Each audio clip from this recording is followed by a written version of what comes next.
Welcome to Study Loop.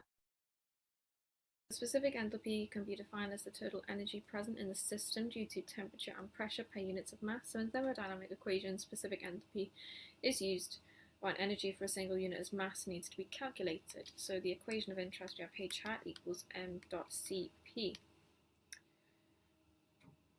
So the rate at which the heat is transferred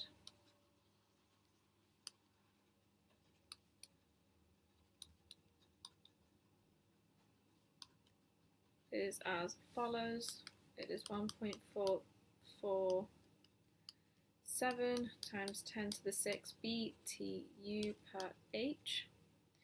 So because the stack gas leaves at 855 degrees Fahrenheit, the gases need to have a decent amount of heat within them. So the air is most likely to be preheated via the heat exchanger in this example. So this can be achieved using the energy from the stacked gas.